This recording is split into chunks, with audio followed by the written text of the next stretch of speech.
Oke. Nah, kali ini kita bakalan belajar tentang clustering.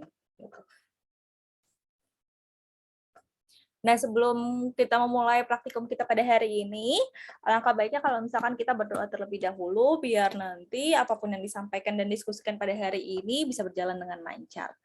Berdoa menurut agama dan kepercayaan masing-masing, berdoa dimulai.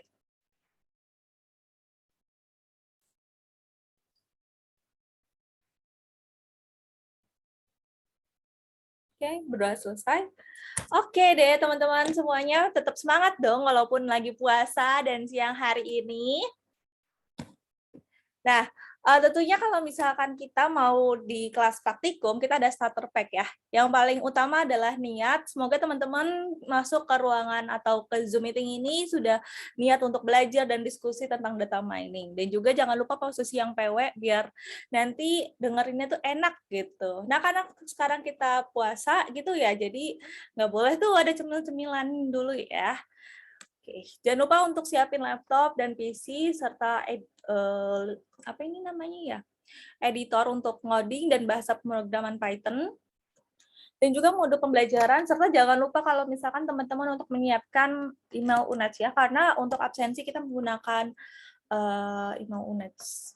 Terus jangan lupa untuk SS Zoom-nya dan open cam untuk di-share di apa namanya nanti untuk absensi.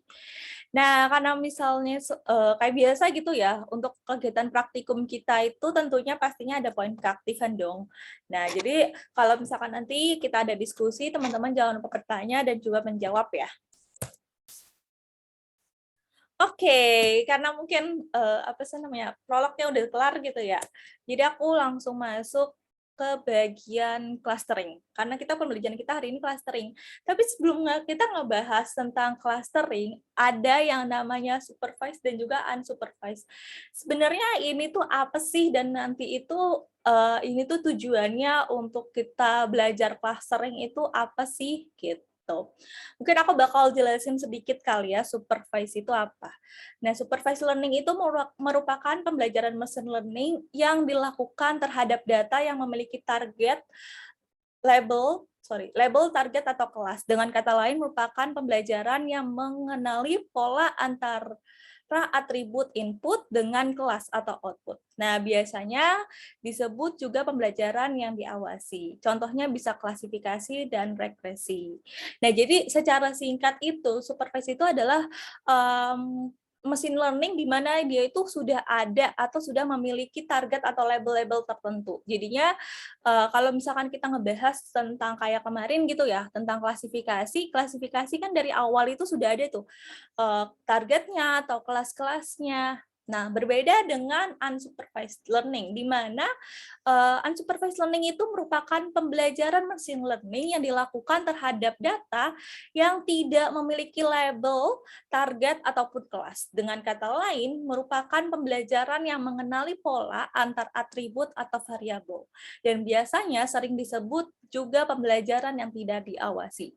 Nah, contohnya ini adalah clustering. Jadi kalau misalkan unsupervised ini dia itu tidak mempunyai label atau targetnya.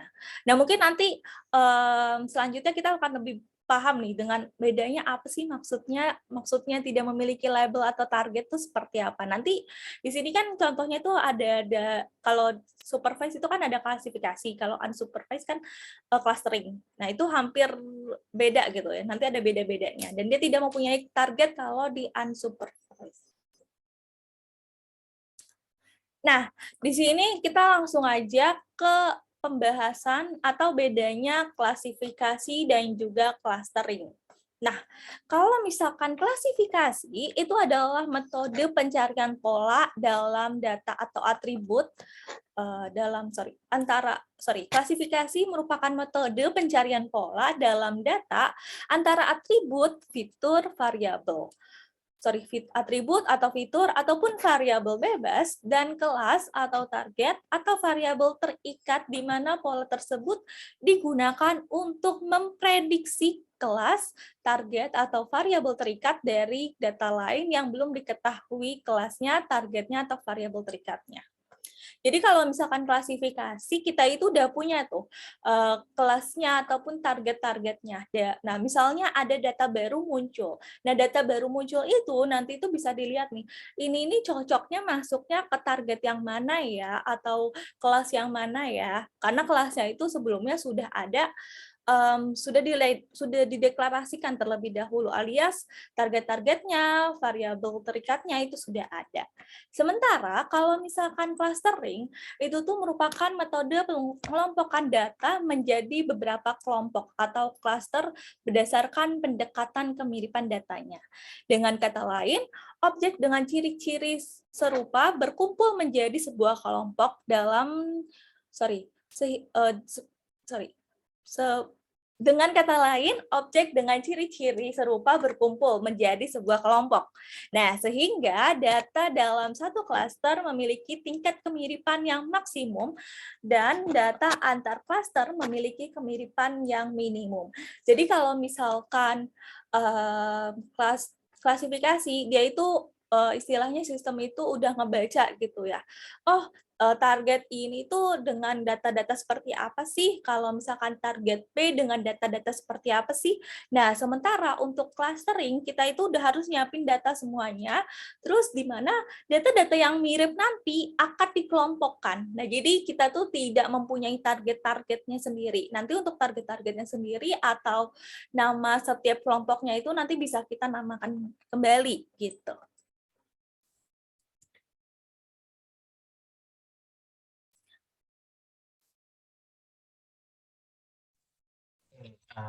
Marco masuk nggak, Mbak Put? Oke, masuk. Oke, di sini aku mau melanjutin penjelasan dari Mbak Putri tentang perbedaan tadi kan udah klasifikasi sama clustering ya. Sebenarnya juga ada satu lagi ya, aku lupa nambahin. Jadi selain supervised learning dan unsupervised itu ada namanya reinforcement learning. Tapi nggak dibahas sih di pertemuan data mining, jadi mungkin sekedar tahu itu biasanya digunain pembuatan game biasanya. Karena reinforcement learning itu belajar dari pola-pola atau kesalahan yang dilakukan dalam mesin. Jadi kita buat model di mana model itu belajar sendiri, mengenal pola-polanya kayak robot gitu. Nah, jadi dia tahu mana pola yang optimal.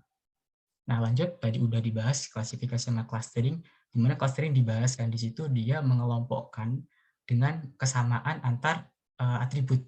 Jadi dia mengelompokkan data-data yang mirip jadi satu kelompok.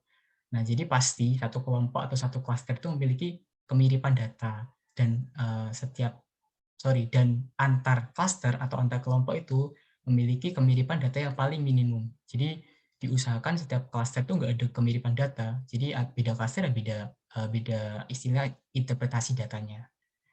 Jadi di clustering sendiri ada beberapa sebenarnya banyak teori ya. Ada yang bilang itu ada partition based, terus hierarchical based, clustering, dan juga density based. Ada juga itu centroid based. Partition dan hierarki ini bisa dibilang masuk ke centroid based karena dia kan menggunakan pusat cluster ya. Nah, apa sih bedanya, Mas? Nah, kalau partition based namanya aja partisi ya atau sebagian gitu. Jadi di sini tuh kalau di contohnya di sini non hierarki ya atau nama lain dari partition based, dia itu membagi klasternya itu dari nggak apa ya, kita itu nyantumin gitu, kita mau beberapa klaster. Jadi kayak kita itu mau membuat klaster itu sesuai keinginan kita atau kebutuhan kita. Nah, biasanya dipakai ini buat kayak K-means, K-median, K-mod, atau Fuzzy J-means, dan lain-lain. Jadi dia bisa dicontoh ini di klaster awal, dia masih belum sempurna ya, untuk belum konvergen. Terus iterasi, dia bagaimana caranya supaya sempurna di klaster akhir, ternyata beda dari yang klaster awal. Nah, kemudian ada hierarki clustering. Jadi di sini ada agglomerative decisive. Jadi di sini ada contohnya. Di sini dia itu kita nggak mencantumin kita mau berapa cluster atau berapa kelompok membagi segmentasinya. Jadi model atau machine learning itu dia berpikir sendiri. Dia dari satu cluster besar dia dibagi-bagi sampai mendapatkan jumlah cluster yang paling optimal. Kasarnya kayak gitu. Nah, untuk di density base dia membagi klaster itu berdasarkan kerapatan data. Jadi di sini kan, nah ini bagus buat yang data dengan outlier atau yang kita kenali dengan noise lah. Density ini biasanya di B-scan ya. itu dia bisa juga mengidentifikasi noise atau outlier. Bedanya kalau misalkan di K-means atau di partition base, nah dia kan membaginya rata ya ini ya. Jadi misalkan di cluster C ini yang paling kanan contohnya di non hierarki ya. Nah dia itu membagi kelompoknya itu rata ini. Nah kalau misalkan di density, kalau misalkan disama kayak gitu, nah ini nggak bakal hijau sama merah ini nggak bakal beda cluster. Jadi dia bisa jadi satu cluster. Nah dengan density dia itu bisa mendeteksi meskipun hijau ini di dalam yang merah, nah itu bisa dibedakan klasternya dengan kerapatan karena hijau sama merah kan ada renggang tuh. Nah, itu bisa dijadikan berbeda klaster gitu dan ada biru, biru muda dan pink. Kasarnya kayak gitu. Next, Bud. Nah, setelah kita udah mengenal apa itu clustering, di sini kita membahas di modul ada K-means clustering. Namanya juga K-means ya, jadi menggunakan rata-rata atau means untuk mencari centroid atau pusat dari klasternya. K-means adalah algoritma clustering yang mengelompokkan data menjadi beberapa klaster atau kelompok, di mana klasternya itu lebih dari satu. Jadi kalau satu kelompok ya ngapain dipisah gitu kan. Jadi 2, 3, dan seterusnya. Yang didefinisikan terlebih dahulu. Nah, jadi masuk ke partitional base atau non-hierarki. Dengan memanfaatkan konsep jarak, setiap data akan dikelompokkan dengan titik pusat klaster terdekat atau centroid. Jadi nantinya persebaran data tersebut akan dicari titik pusat dari kelompok. Kemudian data-data tersebut akan istilahnya tuh jaraknya dihitung, mana yang paling dekat antar centroid. Jadi kita masuk ke algoritmanya biar gampang. Ini sini ada select K points as the initial centroid. Jadi kita pilih berapa cluster yang kita pengenin lah. Jadi misalkan di sini ada 3 atau 4 cluster atau 5 cluster.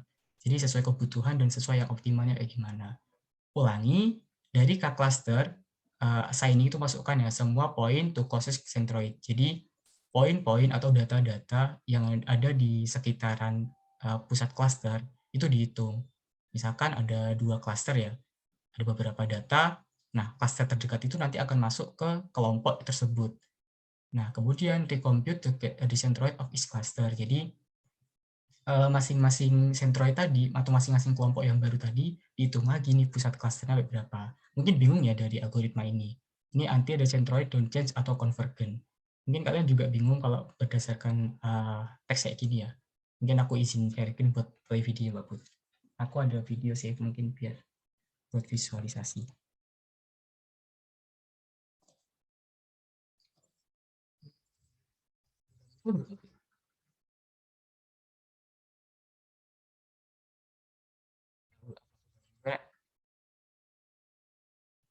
Halo, halo Mbak Put. Ya, Udah muncul kah? udah, tapi pasti kan, Oh, Pak. oh ya, oke. Jadi sini aku ada 2 video ya. Aku play yang Indo dah. Jadi di sini ada K-means clustering dengan K sama dengan 4, datanya 300.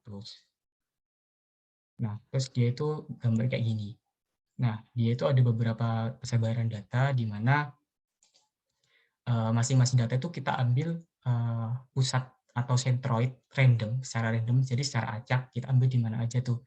Ini ada biru, kuning, pink, sama oranye. Randomly select cluster centroid. Karena tadi K-nya 4 jadi 4. Nah, iterasi pertama, dia assign data di centroid. Nah, seperti di algoritma kita tadi, data yang terdekat, dia masukin ke centroid ini. Jadi misalkan data dari sini kan dekat dengan yang centroid biru ya. Jadi dia masuk ke dalam kelompok biru. Ini kelompok kuning, kelompok pink, dan kelompok orange. Kemudian setelah kita mendapatkan kelompok, kita di sini update lagi. Kita update lagi centroidnya. Jadi kan awalnya itu, hari ini cepat banget ya. Kita lambatin lah. Jadi misalkan di kelompok biru itu awalnya centroidnya nggak di tengah, dia ambil lagi, dia update dengan cara mencari rata-rata dari centroidnya lagi sampai dia dapat di tengah. Untuk iterasi pertama. Nah, kemudian dia ngumpulin lagi tuh data-datanya yang dekat dengan centroid tersebut jadiin satu kelompok lagi.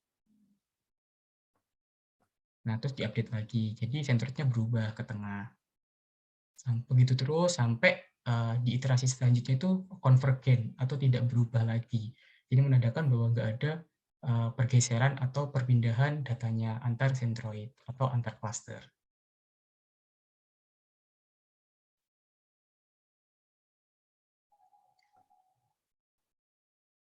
Nah, dia masih bergerak.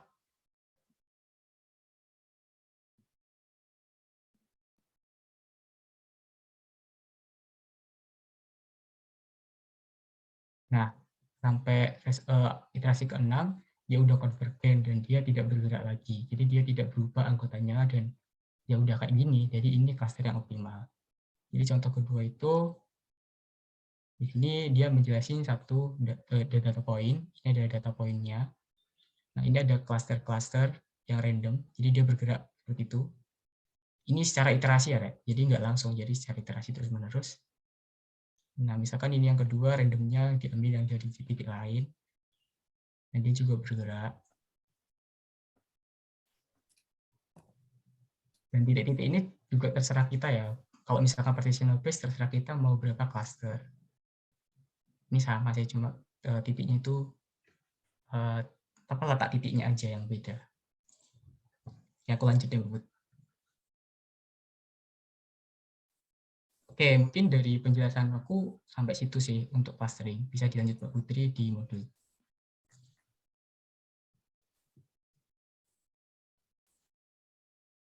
Bentar.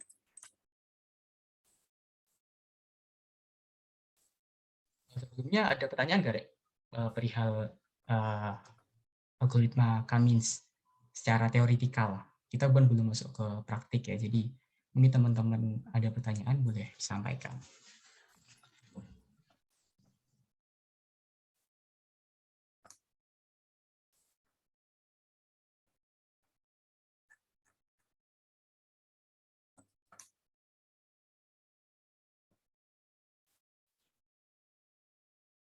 Ini ada yang mau ditanyakan dulu sebelum aku lanjutin? Kayaknya nggak ada ya. Kita lanjutin aja. Oke. Kita lanjut di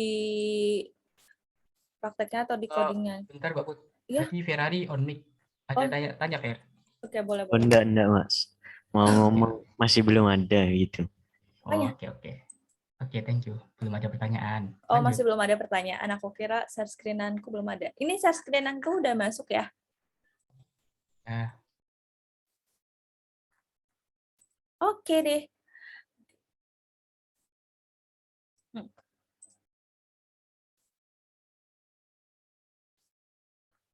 Oke. Kita mulai. Untuk yang pertama ini ada beberapa blok. Jadi nanti aku bakal bahas itu per blok-blok gitu aja kali ya. Nah, di sini ada perhitungan, jelaskan apa yang dilakukan oleh blok 1 dan jelaskan makna blok 1 baris ke-5.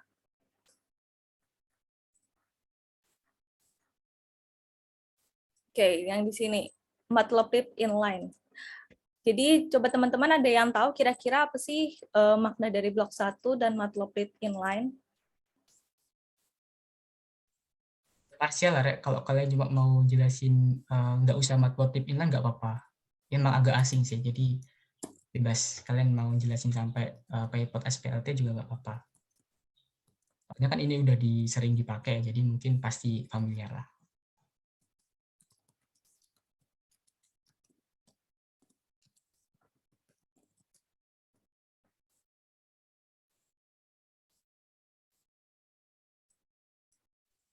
Izin menjawab, Mbak. Oke, boleh. Mungkin yang itu from scalen.cluster itu mengimpor library Kamins dari modul scalen, terus mengimpor library Panda sebagai PD, terus mengimpor Maxscaler dari modul itu scalen.preprocessing, terus mengimpor library matplotlib, mengimpor pyplot SPLT dari itu matplotlib. Mungkin yang matplotlib inline itu agar itu Mbak outputnya segaris gitu loh Mbak, satu baris gitu mungkin. Oke, terima kasih Ardea.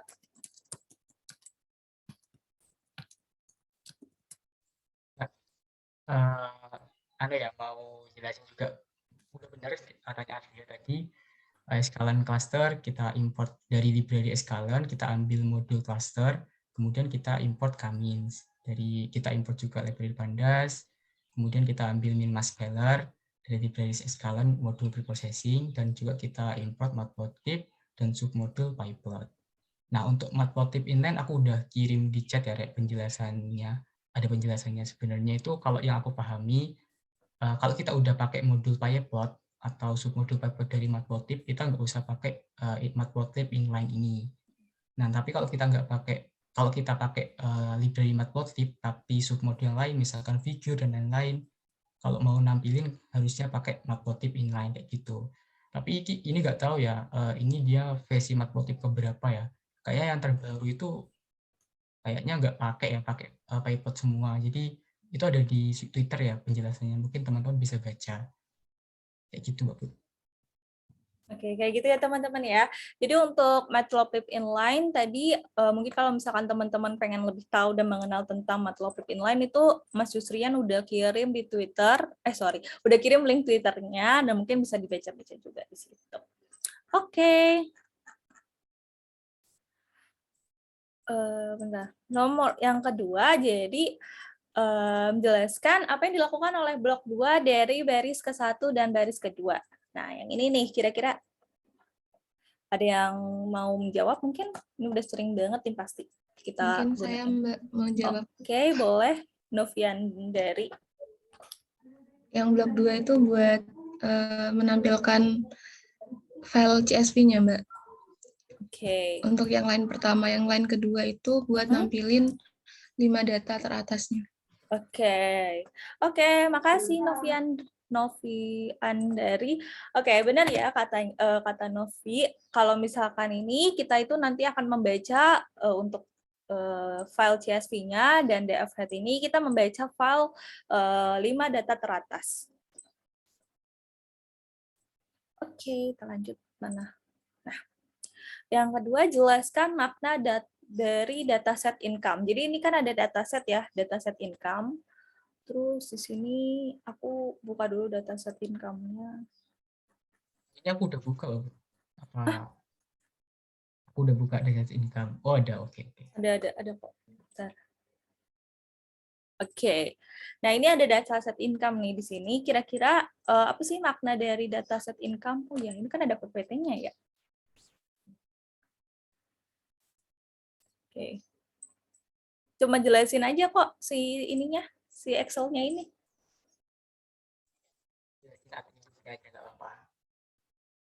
Oke, ya udah. Jadi untuk dataset income ini kita itu punya kolom ya, ada kolom itu ada nama, umur dan juga income-nya. Jadi di sini kan kita nggak tahu ya, seperti yang tadi kita udah jelasin ya, kalau misalkan clustering itu kita tidak mengetahui targetnya atau variabel terikatnya. Jadi di sini tuh tidak ada tuh namanya variabel terikatnya. Jadi di sini kita cuman ada variabel nama, umur, dan juga income-nya. Nah, nanti kita menggunakan clustering untuk ngapain sih?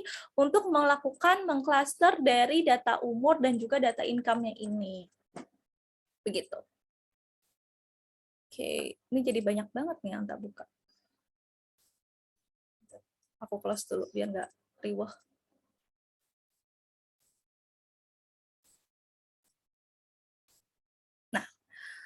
Oke, sebelum kita lanjut pembahasan tentang gimana sih cara melakukan clusteringnya, di sini ada soal gitu ya, jelaskan bedanya dataset.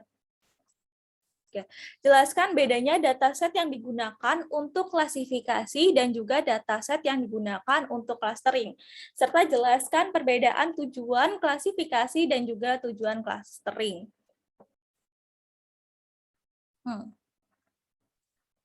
Teman-teman bisa jelasin yang tadi udah dijelasin ya, kan udah dijelasin tadi, singgung juga. Nah, tadi kan aku udah nyinggung tentang klasifikasi dan juga clustering nih. Nah, kira-kira teman-teman ada yang mau menjelaskan?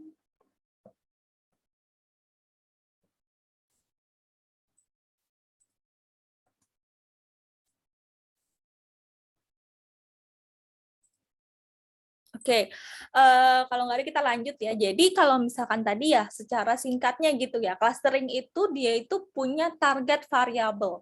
Nah di sini aku udah punya contoh dataset klasifikasi yang mungkin sering kali juga gitu ya kita pakai untuk mengolah datanya itu kayak data iris gitu ya. Ada iris sentosa, versicolor, virginica gitu kan. Dan juga ada satu lagi tuh apa?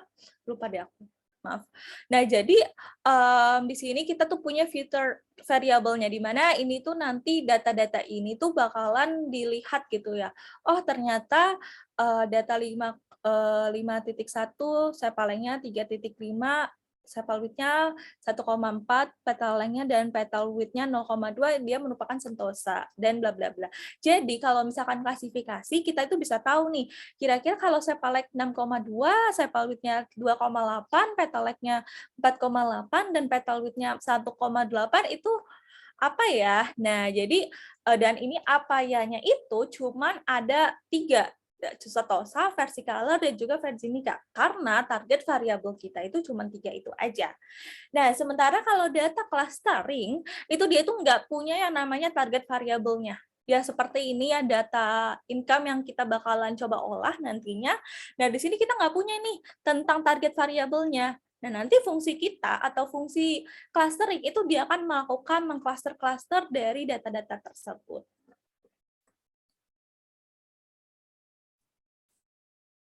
Nah, ini untuk penjelasan Matplotlib inline tadi. Nah, kalau misalkan tujuannya, apa sih tujuannya dari, tujuannya dari klasifikasi dan juga clustering. Sebenarnya tujuannya itu hampir sama mungkin ya. Kita akan melakukan kayak mengelompokkannya.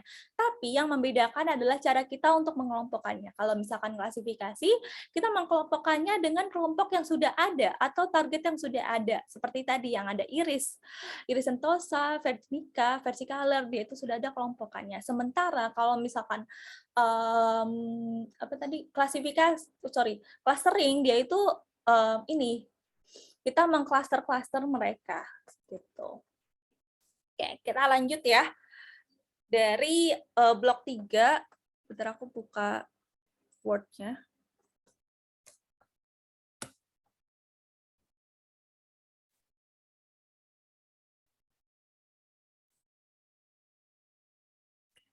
Di sini jelaskan perbedaan, jelaskan scatter plot hasil blok 3 dan jelaskan scatter plot yang Anda dapat dari blok 3. Oke, mungkin dari blok 3 ini ada yang mau menjelaskan atau ngomong?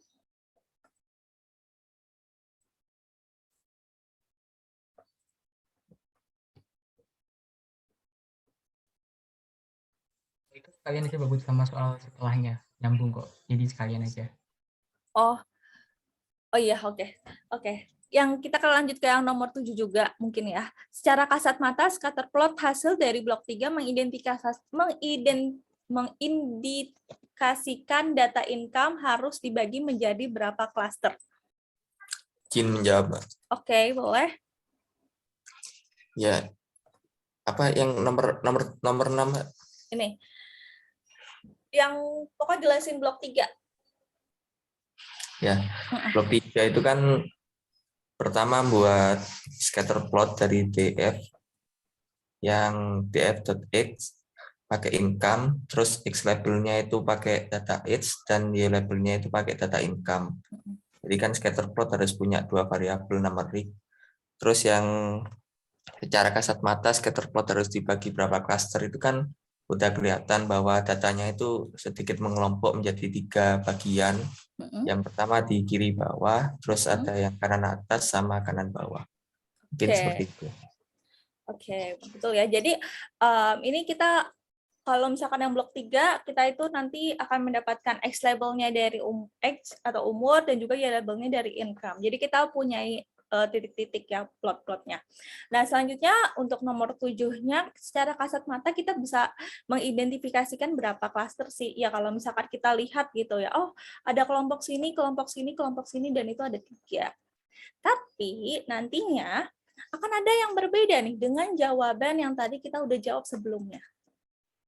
Nanti kita coba cari tahu nih, kok beda apa sih maksudnya. Nah, jadi kita masuk ke blok nomor 4. Jelaskan makna blok nomor 4, baris ke-1, baris ke-2.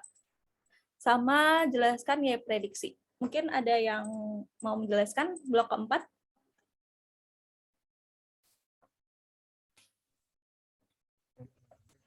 Kalau dia mau jelasin, itu sama korek sama klasifikasi yang kemarin, cuma di sini kita clustering gitu aja. Jadi sama kok penggunaannya.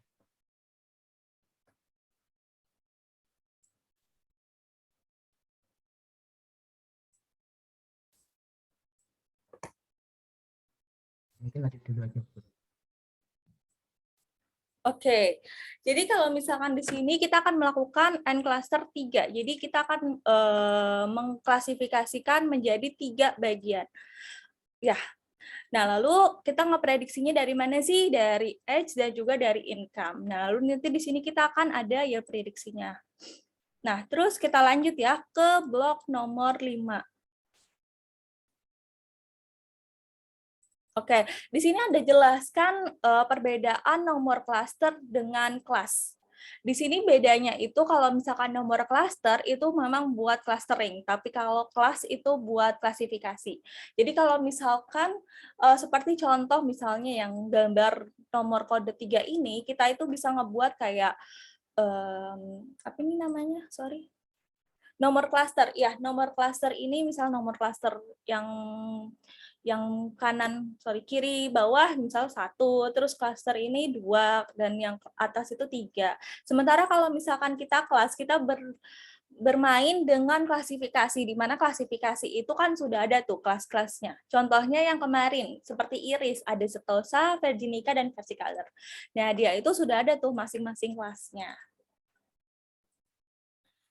Nah, selanjutnya yaitu blok kelima, di mana kita itu akan membuat titik center dari masing-masing tiap klasternya. Karena kita ngebuat klasternya itu menjadi 3 bagian, nah kita perlu tahu juga nih, sebenarnya senternya itu ada di mana sih?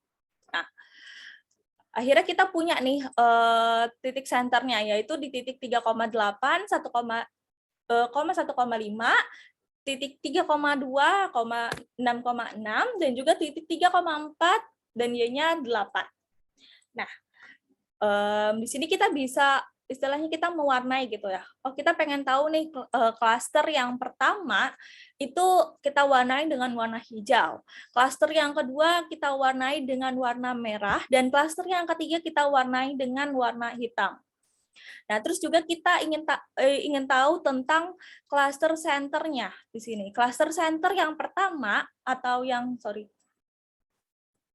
apa sih? Indeks yang cluster yang pertama gitu ya. Salah deh aku ngomongnya. Oke, sorry. Selanjutnya kita pengen ke titik center dari si klaster tersebut. Nah, titik center klaster tersebut pengen kita warnain gitu ya, dari beda. Kayak kita warnain di sini contohnya itu purple. Jadi biar beda gitu ya. Dan juga markernya seperti yang kemarin udah kita pelajarin ya, ada markernya itu bisa kita gunakan gitu seperti titik, terus misalnya segitiga dan lain sebagainya. Nah, di sini kita pengen gunain markernya itu gunain markernya itu adalah bintang, dan juga kita labelkan sentroidnya. Maksudnya kalau kita kasih tahu nih keterangannya bahwa si bintang ungu ini apa sih? Si bintang ungu ini merupakan si sentroidnya, begitu. Nah, kalau misalkan nih kita udah dapat hasilnya ya. Nah, akhirnya kita menemukan nih bahwa ternyata yang tadi kita lihat, kalau misalkan kita lihat kasat mata, itu kita dibagi menjadi 3. Ada yang kiri bawah, kanan bawah, dan juga kanan atas. Tapi ternyata pada saat kita sudah membagikan, sudah membagi si itunya, sudah melakukan klasternya, ternyata klasternya itu merupakan dari ada yang paling bawah banget, lalu ada yang di tengah-tengah, dan juga ada yang di merah paling atas. Jadi mereka itu melakukan si mengklasternya itu, pendekatannya itu dengan menggunakan pendekatan antara si income-nya itu, menurutku seperti itu sih. Jadi si income-nya itu dengan age-nya itu yang jaraknya tidak terlalu jauh dengan si income-nya, jadi ada bawah, tengah, dan juga atas. Tapi kalau misalkan kita lihat gambar seperti ini, mungkin ini bukan gambar yang baik gitu ya. Masa sih si hitam si hitam yang nomor yang sekitar income-nya 90.000, dia itu jauh gitu loh sama yang di titik 30 sama yang di titik 40, dia kan jauh banget. Nah, sehingga kita perlu melakukan yang namanya normalisasi. Nah, normalisasi selanjutnya akan di blok 7. Mbak, boleh nanya sebentar nggak? Ya, boleh, silakan. Yang di blok sebelumnya itu tadi kan ada KM Cluster Center itu buat apa ya? KM? Ya. Ini? Blok 5. Oh, blok 5. Iya, nggak ngedengerin tadi. Ini. Oh ya, ini. Nah, ini itu kita itu untuk mengetahui apa namanya ya? Untuk membuat si titik senternya, si titik center dari si klasternya. Misalnya ada sebuah clustering lingkaran gitu. Tengah-tengahnya di mana sih gitu. Jadi ini kita pengen tahu nih tengah dari clusteringnya itu. Paham nggak sih? Aku takut. Centroid. Oke. Ya, centroid tengah-tengahnya. Oh, itu centroidnya. Kalau tadi kan dijelasin kalau itu centroidnya kan dicari lewat rata-rata dari atributnya ya. Itu kan, tapi kalau di CSV tadi kalau nggak salah itu range-nya itu kayaknya gede-gede, Mbak. Itu kenapa kok hasilnya itu kok kecil-kecil? 3, 3, 1, 5, 8. Oke, aku minta dijelasin ya. Jadi kan kita itu begitu tadi kan cluster itu dapat dari apa namanya iterasi ya. Dan centroid di sini centroid final. Jadi ketika iterasi udah convergen, centroid yang dapat kayak gini. Coba ke bawah, Mbak. Nah, tadi kan di income itu ribuan ya. Terus di age juga apa namanya? 20-an lah. Nggak ada kan umur sampai 200. Itu kan nggak ada kan. Ya ada mungkin tapi jarang banget. Nah, kenapa di situ itu klasternya koma-koma ya? Coba ke atas sedikit, Bud. Itu kan komanya juga banyak banget sampai ada A+ ya. Berarti banyak banget. Nah, itu kan yang didapat dia itu centroid dari sekumpulan klaster ya. Ke bawah ada Bud lagi. Nah, jadi kayak merah itu klasternya segitu, apa namanya, hijau klasternya segitu, hitam klasternya segitu. Kenapa kok di situ kecil, Mas? Kenapa nggak besar? Karena kalau kita hitung iterasi ya, itu kan nanti kan nambah-nambah terus, ada yang apa pembaginya kan besar juga kan. Gimana jelasnya? Pembaginya juga besar, di atasnya juga apa namanya juga besar gitu. Jadi kalau dijumlahkan income-nya juga besar banget. Nah, terus kalau di atasnya income hanya tambahkan age, itu kan income yang di bawah itu atau apa ya? Kalau rata-rata kan dibagi jumlah keseluruhan kan ya. Jumlah keseluruhan kan besar banget. Nah, jadi hasilnya bakalan kecil. Nggak? Udah nggak? Apa masih bingung? Masih bingung, Mas. Kan gini, untuk yang di atribut misal kayak income itu kan kalau dijumlahin kan besar-besar ada 60.000, 80.000. Sementara yang dibagi datanya itu kan kecil, ada cuma berapa itu kalau 1, 2, 3, 4, 5, 6, 7. Itu kan harusnya tetap gede kan. Oke. Kamu tahu rumus Mayan itu kan apa namanya jumlah data di kelompok tersebut dibagi keseluruhan data kan ya? Iya. Nah, keseluruhan dari income ini kan besar. Terus jumlah ke hijau ini, yang data-data hijau ini, kan nggak sampai setengahnya dari income kan? Enggak, kayak misalkan 5.000 per 6.000. Atau kan ini kan income-nya banyak banget, misalkan ini 16.000 atau 14.000 dibagi 16 dibagi keseluruhan. Itu kan bakal hasilnya kecil.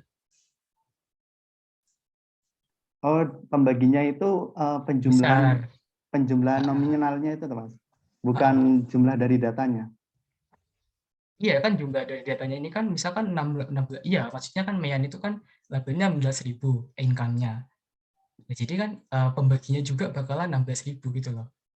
Ini kan dia kan data di sini, dia mewakili income-nya 16.000, bawahnya, Bapak ke bawah dikit, income-nya 16.000, age-nya 35, kayak gitu. Jadi kalau misalkan kita hitung keduanya, apa ini, pembagi ya, pembilangnya itu bakalan besar karena jumlah dari keseluruhan data gitu. Ini bukan cuma sekedar label ya, tapi ini yang dihitung itu income sama age-nya gitu, karena numerikal. Ada bayangan nggak, Mabrur ya? Masih bingung? Ya udah Mas. Udah Muhammad Inawan, sorry. Udah dicatat Mbak Put? Udah, dari tadi aku nyatet kok. Aman. Aku izin share screen ya. Oke.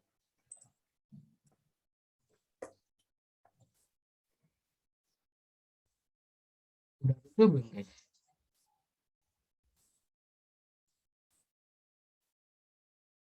Udah masuk. Oke, ini kurang besar ya. Oke, ini tadi ya gambaran dari data subject income. Bentar. Aku run dari awal ya, kan tadi aku restart.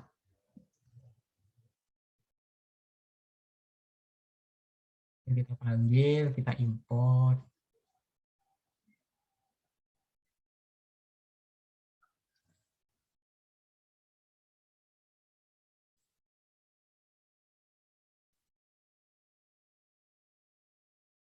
Ya, di sini ada beberapa perubahan ya, bukan perubahan sih, beberapa yang tak tambah ya biar mempermudah.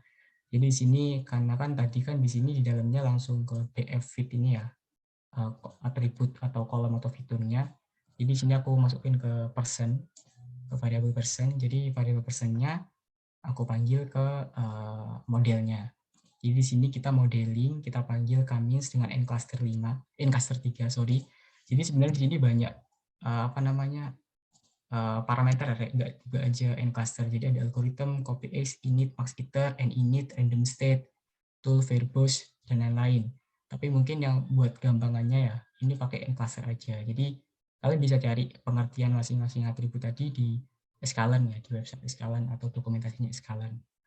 Nah, untuk prediksi itu variabel yang menampung hasil dari prediksi atau hasil klasterisasi dari model Kamins atau yang kita masukkan ke KM ya. Jadi di sini dia memprediksi masuk ke kelas data 1 masuk ke cluster 2, masuk cluster 2, cluster 0, cluster 0, 1, 1, 1, 1, 1, 0, 0, 0, 0, 2, 2, 0. Nah, kita juga bisa panggil itu di KM label. Jadi model KM itu punya label atau hasilnya tadi, ini sama hasilnya. Ini cara lain aja sih. Mungkin kalian teman-teman nggak ada yang nggak pakai prediksi, kita bisa pakai KM label. Nah, terus ini kita menambahkan tadi ya kolom baru ya, kata Mbak Putri. Jadi kita menambahkan kolom baru namanya DF, namanya cluster gitu. Jadi kita menambahkan kolom baru dan isinya itu prediksi tadi. Jadi kita sini punya kolom baru namanya cluster, di mana ada kolom cluster di mana ada cluster-cluster dari masing-masing data. Nah, tadi juga ada yang tanya KM cluster center itu centroid ya atau pusat cluster. Jadi cluster 0 pusatnya segini, cluster 1 kayak gini, cluster 2 kayak gini. Kemudian, nah di sini aku juga nambahin ya, buat ini nggak ada segi mode, tapi aku mau nambahin. Kalau di klasifikasi kita punya akurasi, recall, precision ya kemarin itu yang buat kita melihat akurasinya atau melihat seberapa bagus sih model yang kita buat. Nah kalau di clustering kita punya namanya silhouette score. Jadi di sini kita bisa cari di mana dia rentangnya itu min 1 sampai 1. Di mana dia mendekati 1 itu lebih bagus gitu lah. Pokoknya semakin mendekati 1 dia semakin bagus. Nah,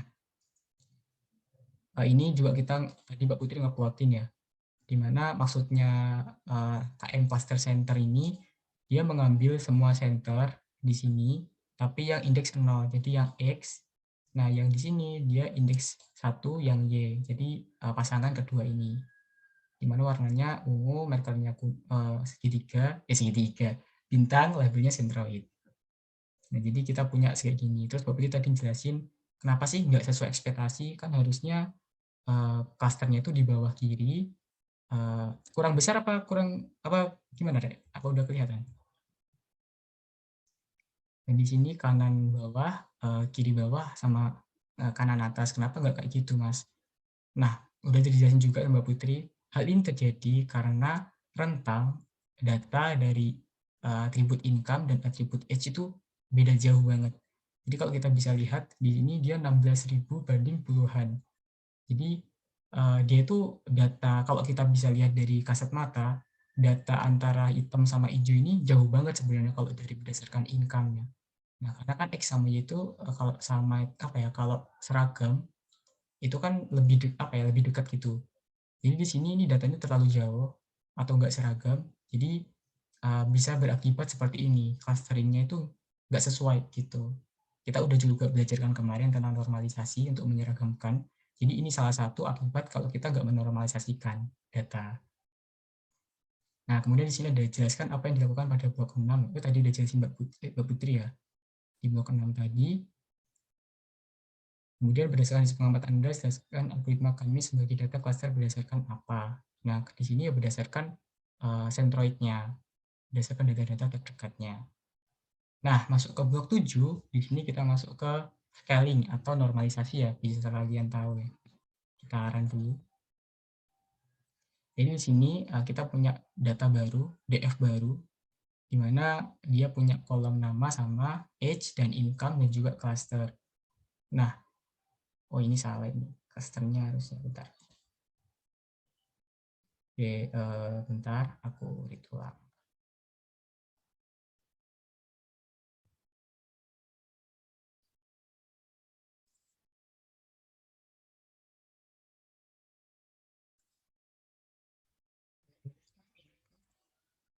Nah, ini di data yang baru, kita punya sama name, terus age dan income-nya, dia rentangnya itu beda dari yang tadi. Jadi kan age income tadi kan di sini kan ribuan ya, dan kan namanya juga gaji yang ribuan. Age-nya puluhan. Di sini kita samakan, kita seragamkan, di mana rentangnya itu 0 sampai 1. Nah, di bloknya kita memanggil fungsi min max color ya. Ini sama kok yang kalian pakai di Iris kemarin. Di Iris apa di Titanic kalau nggak salah ya. Kalian pakai Vmax, Vmin gitu-gitu. Ini istilahnya cara gampangnya atau yang udah ada di Python. Jadi rumusnya sama yang kayak kemarin kalian pakai. Cuma kan kalian kemarin pakai secara manual ya. Jadi kita sebenarnya bisa panggil kayak gini aja gitu. Nah, kita panggil ke dalam variabel scalar. Kemudian dari variabel scalar tadi kita feed, kita panggil modul atau fungsi feed, di mana dia itu meng-feed income atau kolom income tersebut. Jadi di sini fungsinya feed itu dia menghitung, dia mencari Vmin, Vmax dan yang dibutuhkan lah. Kemudian kita ganti df income tadi isinya dengan kita mentransform atau kita menghitung dengan Vmin, Vmax yang kita dapat tadi ke dalam df income. Jadi setelah kita cari, kita hitung apa yang dibutuhkan, terus kita hitungan tersebut ke data yang kita mau ubah gitu. Sama kayak di Edge. Nah, juga ada informasi ya, kita juga bisa pakai fit transform. Jadi di sini kan fit sama transform beda ya. Ada juga namanya fit transform. Bentar.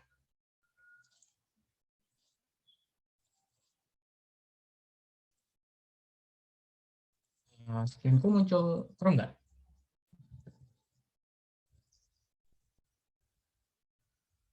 Muncul, Iya. masih muncul. Oke.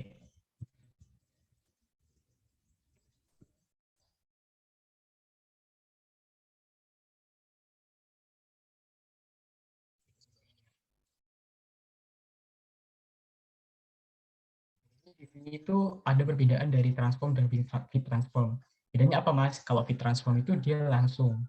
Jadi antara fungsi fit dan fungsi transform dia itu dilakukan secara bersamaan gitu loh. Jadi dihitung mana yang perlu dibutuhkan kayak Vmin, Vmax, sekaligus ditransform ke data yang kita miliki. Nah kalau fit sama transform tadi dia di fit dulu baru ditransform.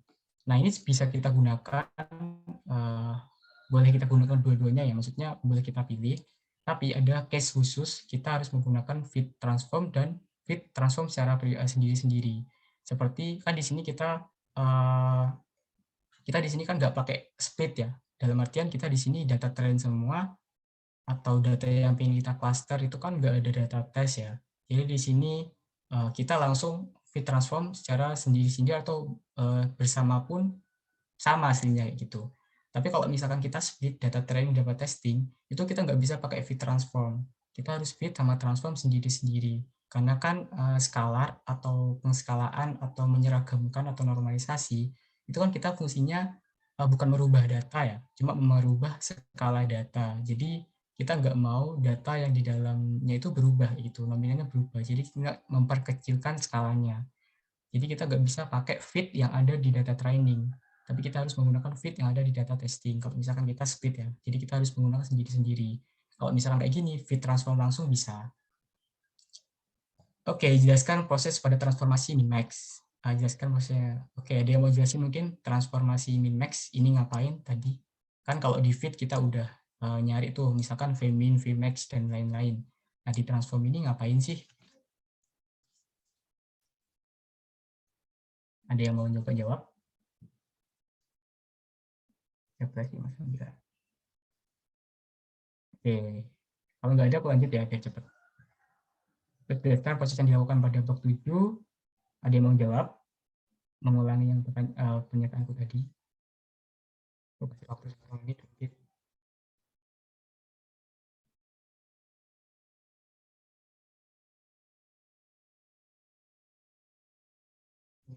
Nomor 20 dan 122 boleh milih. Mengapa dataset income perlu dirubah dengan transformasi min-max? Atau setelah proses yang dilakukan pada blok 7, jelaskan bagaimana nilai dataset income. Nah ini tadi sama yang awal, bedanya apa? Ada yang mau nyoba?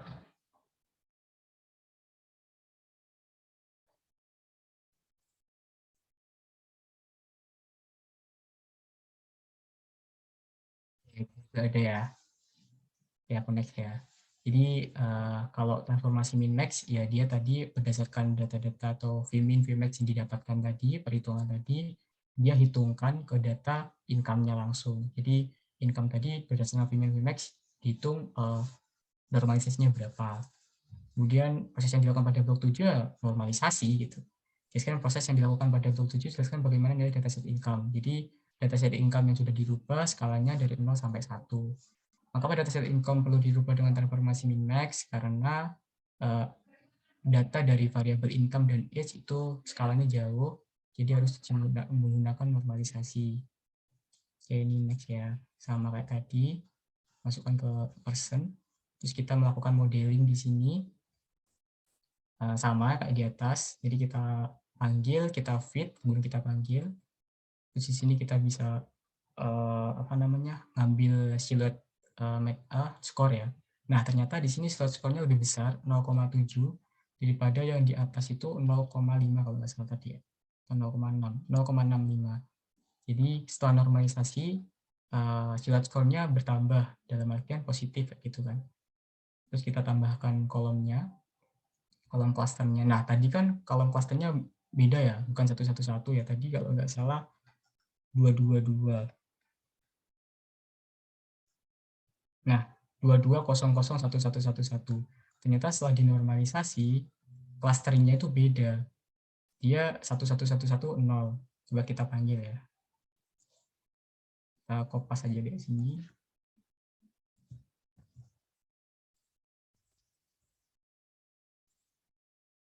Dia 1111000111122. Jadi beda dari yang awal. Nah, setelah kita plotting, nah hasilnya berbeda. Jadi sesuai yang apa kita lihat ya. Jadi yang hijau di atas, yang merah di bawah, dan yang hitam di kanan. Sesuai yang apa kita lihat setelah kita normalisasikan atau kita samakan atau kita seragamkan datanya dari skala 0 sampai 1. Oke, mungkin ada yang mau jawab soal nomor 23. Jelaskan apa yang dilakukan pada blok 8 sampai 9. Nah, ini nggak usah ya yang siluet score. Jadi cuma blok 8 sama blok 9. Ini teman-teman ada yang mau nyoba. Sayang soalnya banyak yang ke-skip. Aku kasih waktu 1 menit lagi dah, sampai 14.04.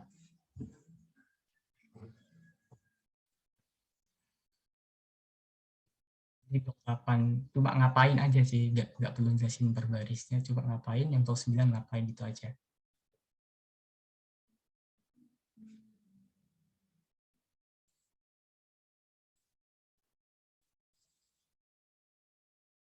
Oke, aku skip ya.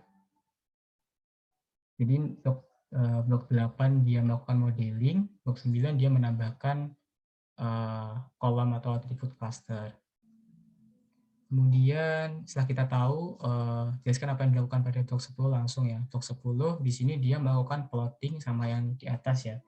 Ketika kita sudah mengklasterkan, kita pengen tahu tuh clusteringnya kayak gimana. Ternyata kayak gini bentuknya, ada yang merah, ada yang hitam, ada yang hijau sesuai dengan yang kita perkirakan tadi di awal. Perbedaan hasil clustering sebelum melakukan normalisasi mimic dan setelah melakukan normalisasi. Nah, bisa kalian tahu ya, ini yang setelah ya. Sebelumnya kayak gini. Jadi bisa kita lihat sebelumnya itu nggak sesuai sama perkiraan kita gitu. Nggak sesuai juga sama datanya. Harusnya kan kayak yang sesudah tadi. Di kiri, di kanan, sama di atas. Tapi yang sebelumnya sebelum dinormalisasi tidak sesuai dengan perkumpulan datanya atau centroidnya. Oke, kelas kita sampai situ aja sih guys. Cuma dikit, jadi mungkin jam 2 ini udah selesai. Untuk tugasnya nanti menyusul ya, ini bakal dirubah ya, bukan pakai iris ya nanti. Tapi sama kayak gini tugasnya, jadi nanti kalian suruh menormalisasikan, terus menampilkan scatter plot sebelum dan sesudah. Nah, clustering itu kita nggak bisa tuh kita bisa sih sebenarnya kalau bisa di industri itu, kalau misalkan pihak yang pengen mengetahui data itu, misalkan segmentasi pasar ya, aku pengen dong segmentasi pasar dari cuma 2, yang suka belanja sama nggak suka belanja. Terus misalkan pengen juga clusteringnya 3 gitu, misalkan aku pengen mensegmentasi pasar itu jadi 3 segmentasi, yang tinggi, yang misalkan tinggi terus sedang atau nggak pernah belanja. Terus misalkan segmentasi 4, jadi clustering itu sebenarnya kita mencoba-coba ya mendapatkan silhouette score yang terbaik kayak gitu, atau visualisasi menurut kalian yang paling cocok lah kayak gitu. Jadi sebenarnya kita nggak bisa menentukan secara bisa, tapi ada beberapa case tertentu, tapi kita harus menentukan itu berbagai cluster ya, mana cluster yang paling optimal kayak gitu. Nah, terus di sini suruh menampilkan juga kayak tadi setelah clusteringnya, terus dibandingin sebelum sama sesudah itu kayak gimana. Nah, terus ini ada kombinasi ya, nanti datasetnya kita nggak pakai iris ya, udah bosen sih kemarin-kemarin iris terus, jadi kita ganti dataset yang lain, nanti aku bakal kabari di grup dan pakai dataset apa, terus kombinasinya kayak gimana. Oh ya, juga clustering itu nggak ada cuma kita membagi cluster habis dibagi udah gitu, enggak ya. Jadi kita juga harus tahu masing-masing cluster itu menginterpretasikan apa. Jadi misalkan cluster 0 ini apa sih cluster 0 ini, terus misalkan ini, terus cluster ini sama cluster ini. Kalau bisa kita secara visual ya, cluster merah dia itu dengan umur yang masih dini dan pendapatan yang masih kecil. Jadi umurnya muda, pendapatannya juga masih ya standar lah, kecil-kecil gitu. Nah, untuk yang hitam dia itu umurnya udah, kalau bisa dilihat di sini aja dah. Ya umurnya mungkin mendekati 40-an ya, tapi dia gajinya itu ya gitu-gitu aja sama kayak yang muda. Mungkin ini hampir-hampir pensiun. Sementara yang merah itu yang di sini dia itu umur-umur produktif dan gajinya itu ya besar-besar ya gitu. Bisa dibilang gaji yang paling besar di antara data-data yang lain. Kayak gitu interpretasinya. Jadi cluster 012 itu gak cuma cluster, tapi ada interpretasinya. Kalau misalnya segmentasi pasar, ya kita mau targetnya yang mana nih? Misalkan kita sebuah toko ya, punya pelanggan-pelanggan, ya target kita yang hijau-hijau nih, yang gajinya besar, yang harus belanja di toko kita. Kalau yang merah sama hitam juga bisa jadi target kita, jadi kita bisa kasihkan diskon-diskon. Biasanya kan orang-orang yang berpenghasilan kurang besar itu tergiur dengan diskon ya, jadi bisa kasih treatment seperti itu. Dari sini ada yang ditanyakan. Kalau nggak ada yang ditanyakan, kita bisa akhiri kelas hari ini. Mungkin yang mau aktif juga, oh iya, Nanya, bentar, satu aja Mas. oke, silakan. 5 nggak apa-apa, santai. Itu untuk Kemis itu apa bisa digunain buat clustering multidimensi ya? Maaf, multi atribut maksudnya. Soalnya kan tadi yang dijelasin cuma 2 atribut aja.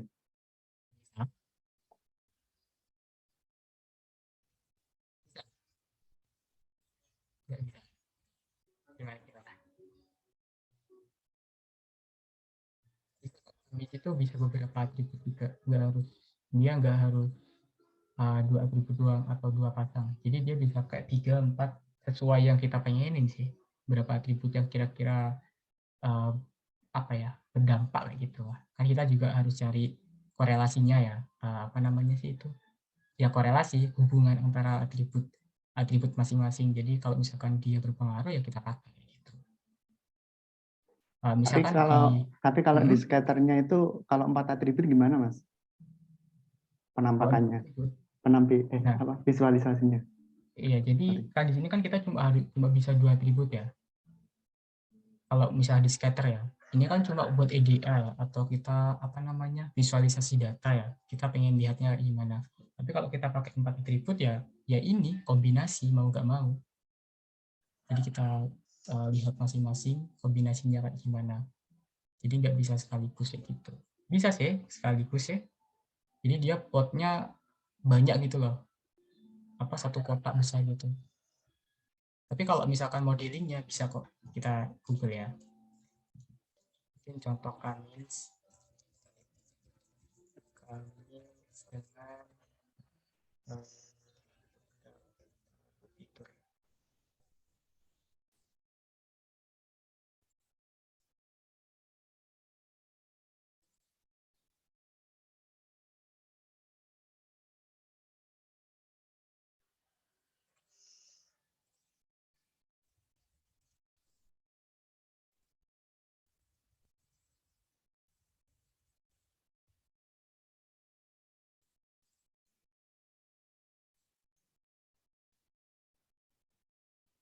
Aku bisa sih kalau aku pernah nyoba juga bisa kok beberapa atribut. Sambil nunggu mungkin ada pertanyaan yang lain.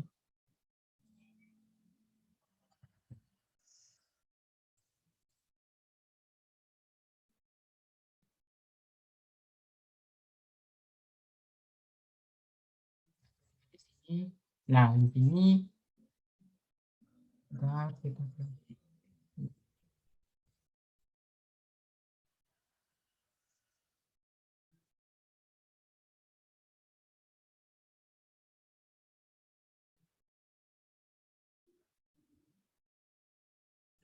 sering wilayah.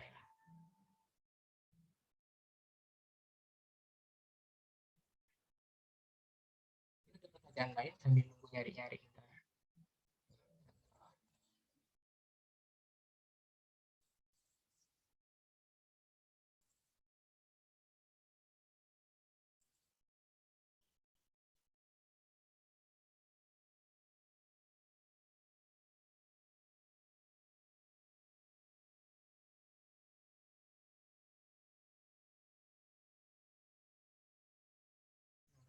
Ini sama sih kenapa cuma dua nih.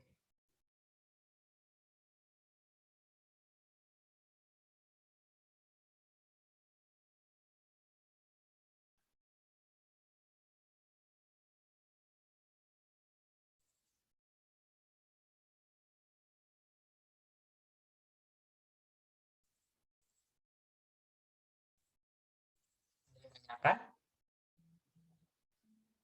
Suaraku kecil ya, Rek? Apa agak kedengeran? Ada.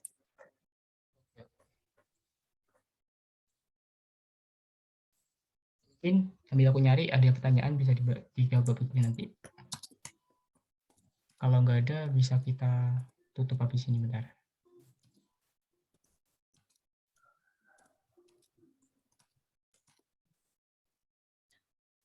Oh, sambil nunggu, sambil absen dulu kali ya? Gimana? Boleh sambil absen Mbak Put. Oke. Aku kirim ya teman-teman yang link absensinya. Nah, ini contohnya ya pakai Kamins ya. Dia ada beberapa atribut ya. Luas, jumlah sama jumlah penderita. Jadi kita bisa pakai 3. Kita preprocessing.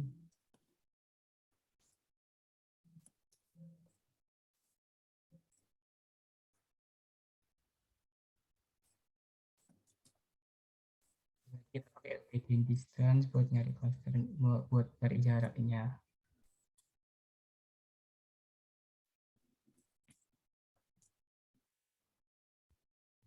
Jawabannya bisa ya lebih dari 2 atribut. Gimana tadi nanya mabrur apa anu ya? Aku ingatnya mabrur sama anu sih. Apa tadi? Nur Muhammad Himawan. Gimana? Apa masih bingung atau belum kejawab? Ini absennya sampai jam berapa, Mbak Bud? Sampai jam 2:30.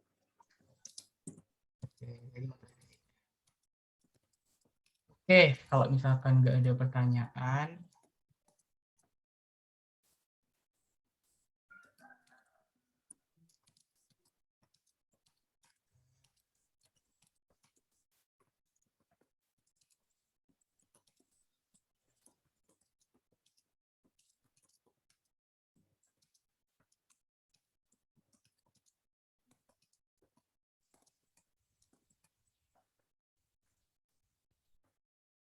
Oke teman-teman, link absensi udah aku kirim ya di chat Zoom.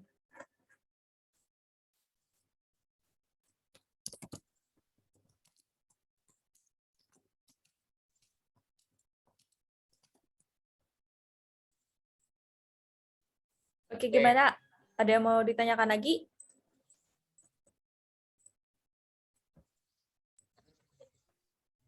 doa. Oke deh, kalau nggak ada, karena tadi pertemuan kita diawali dengan doa, maka kita akan diakhiri dengan doa juga ya.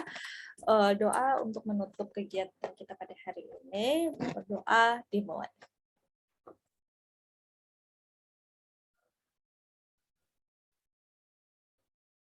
Berdoa selesai. Terima kasih buat teman-teman semuanya yang sudah mengikuti praktikum data mining ini. Semoga jangan bosen ya, karena mungkin minggu depan kita bakal ketemu lagi di praktikum data mining dengan tema yang pasti berbeda juga. Oke, ada yang mau disampaikan lagi Mas Yusrian? Tentang pertemuan kita udah tinggal dikit ya. Habis ini masuk ke project, jadi ya sedikit lagi lah buat nerima materi dari kita. Jadi jangan bosan-bosan. Juga kalian juga boleh, habis ini kan project ya, mungkin coba kalian coba-coba juga barangkali nyari-nyari biar nanti nggak apa ya, nggak keburu-buru pas nyari tugas akhirnya. Jadi mungkin dari sini udah boleh nyari-nyari nih kira-kira paper-paper yang mungkin kalian pahami kayak gitu buat nanti acuan tugas akhir. Ya, betul. Terus juga tadi kan kita udah sempat dikenalkan dengan Kamins, dan mungkin kayak sebelumnya apa ya, aku juga lupa. Pokoknya teman-teman bisa pelajarin lagi algoritma-algoritma dari metode-metodenya. Nanti karena metode-metode tersebut yang bakal digunakan untuk tugas akhir data mining teman-teman semuanya. Ya, kurang 2 pertemuan betul. Kita kurang, besok kita naik base, habis naik base kita perseptron, habis itu tugas akhir. Oke, berarti kurang lebih, berarti selama puasa ini ya, berarti setelah puasa kayaknya udah langsung project ya? Ya. Ya, kurang lebih seperti itu ya teman-teman ya. Mungkin dari sekarang udah mulai dipersiapin baca-baca, karena mungkin nanti metodenya itu satu kelompok itu mungkin nggak sama dan lain sebagainya. Oke. Karena kayaknya udah cukup ya Mas Sursian ya, aku tutup. Jangan lupa teman-teman untuk absen, open cam dan juga SS Zoom-nya aku tutup. Kami tutup. Terima kasih buat teman-teman semuanya. Wassalamualaikum warahmatullahi wabarakatuh. Dadah, sampai jumpa. Terima kasih. Yuhu, sama-sama. Sehat bahagia selalu, guys. Oh, langsung live ya? Oke. Live. Sip. Langsung ditutup aja nggak apa, Rumi? Iya, nggak apa-apa. Nggak jadi rekap dari Zoom langsung.